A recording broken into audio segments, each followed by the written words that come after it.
La demande de réparation de chaussures a considérablement augmenté pendant la guerre, les habitants de Gaza n'ayant pas les moyens d'acheter de nouveaux souliers en raison de la situation actuelle dans l'enclave palestinienne. Avant la guerre, nous travaillions moins, mais maintenant, nous travaillons plus, parce que les gens n'ont pas d'argent pour acheter de nouvelles chaussures. Ces derniers, qui coûtaient l'équivalent de $4 coûtent près de $22. La condition des gens est très mauvaise et il n'y a pas d'économie. Face au manque d'électricité et de machines, les cordonniers réparent manuellement les chaussures et les pantoufles des clients. Avant, nous cousions à la machine. Aujourd'hui, nous le faisons manuellement, car il n'y a ni électricité ni machine actuellement.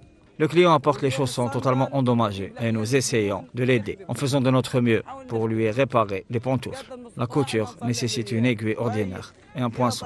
Tout est manuel.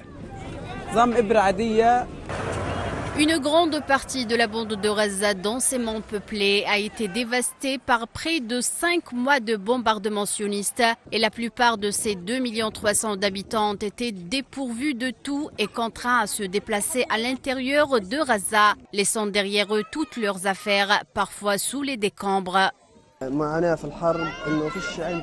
Au milieu des souffrances de la guerre, les gens n'avaient ni pantoufles, ni sandales, ni chaussures. Les gens se débarrassaient de leurs pantoufles une fois déchirées. Nous avons donc commencé à réparer les chaussures des personnes déplacées et à réparer leurs chaussures à bas prix avec toutes les capacités dont nous disposons et avec le manque d'électricité. Nous avons commencé à les réparer manuellement et cela prend du temps et des efforts car il y a de nombreux aspects, des lacets à tirer, tout comme celui-ci qui est complètement endommagé. Aujourd'hui, la situation est très dure.